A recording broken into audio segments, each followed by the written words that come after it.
বন্ধুসকল এনেকুৱা খৰাং বতৰ আহিছিল এই চাওক খৰাং বতৰৰ কাৰণে মাটিবোৰ ফাটি গৈছে আসলতে হাইব্ৰিড বড়ো ধানৰ মাটিবোৰ অলপ ফাট মেলিব দিব লাগে কাৰণ যাতে মাটিৰ তলত অক্সিজেন সোমাই যাব পাৰে আৰু পানী কম থাকিলেহে ধানৰ চেহেৰা পাতি ভাল হয় খুব মানে সুস্থ ধানৰ থোপা গঢ়ি তুলিব পাৰি আৰু বেছিকৈ পানী থাকিলে ধানৰ গছবিলাক বাঢ়িব নোখোজে মই আপোনালোকক দেখুৱাই আছোঁ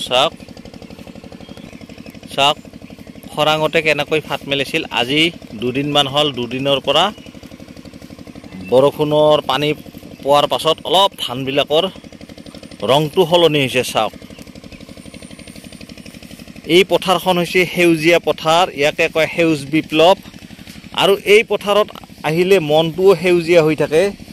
খুব সুন্দৰ লাগে কাৰণ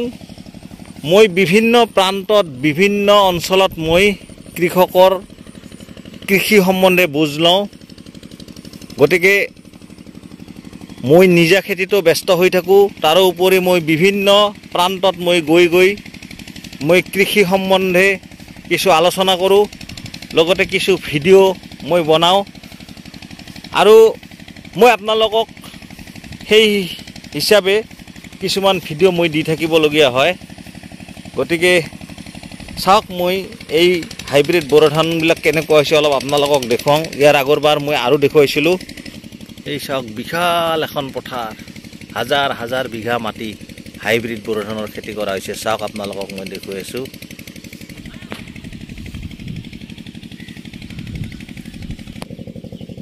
চাওক ধানৰ থোপাবিলাক কেনেকুৱা হৈছে চাওক মই আপোনালোকক দেখুৱাই আছোঁ চাওক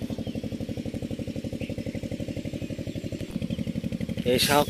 থোপাবোৰ কেনেকুৱা হৈছে চাওক কিমান ডাঙৰ থোপা হৈছে চাওক মই আপোনালোকক দেখুৱাই আছোঁ কিমানটা পখা আহিছে চাওক এইবিলাক হৈছে UPL কোম্পানীৰ PSC 837 এডভান্টা বুলি কয় চাওক কেনেকুৱা হৈছে চাওক আপোনালোকক মই দেখুৱাই আছোঁ ধানবোৰ কেনেকুৱা হৈছে চাওক এইবিলাক ধানৰ বয়স হ'ল 90 দিন 90 দিনীয়া ধান চাওক আৰু গেৰ মেলিবৰ বেছি সময় নাই লাহে লাহে গেৰ মেলা আৰম্ভ কৰিব আপোনালোকে থোপাবিলাক চাওক মই আপোনালোকক থোপাবিলাক দেখুৱাইছোঁ ধানৰ কিমানটা পখা আহিছে চাওক আপোনালোকক মই সেইটোহে দেখুৱাব খুজিছোঁ চাওক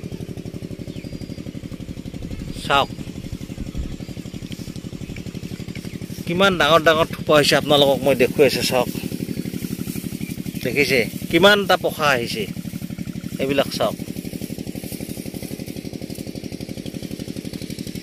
আসলতে খুব এটা খৰাং পালেতো খৰাঙৰ কাৰণে ধানৰ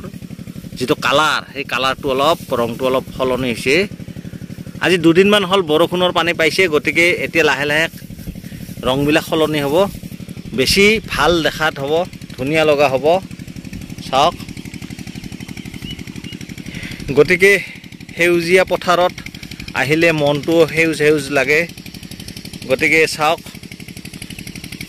কি ধুনীয়া এটা পৰিৱেশ মনোৰম দৃশ্য আৰু মই আপোনালোকক বিভিন্ন ধৰণৰ ভিডিঅ' দেখুৱাই থাকিম যিবিলাক ভিডিঅ' আপোনালোকে দেখিলে উপকৃত হ'ব তেনেকুৱা ধৰণৰ ভিডিঅ' মই দেখুৱাই থাকিম গতিকে বেছি দীঘলীয়া নকৰোঁ ইয়াৰ পাছত মই আকৌ নতুন নতুন ভিডিঅ' লৈ মই আপোনালোকৰ ওচৰত আহিম গতিকে বন্ধুসকল যদি ভিডিঅ'টো ভাল লাগে বেছি বেছিকৈ লাইক কৰিব লগতে যিসকলে ছাবস্ক্ৰাইব কৰা নাই ছাবস্ক্ৰাইব কৰিবলৈ নাপাহৰিব আৰু যিসকলে ফ'ল' কৰা নাই এটা ফ'ল' কৰি দিব ধন্যবাদ।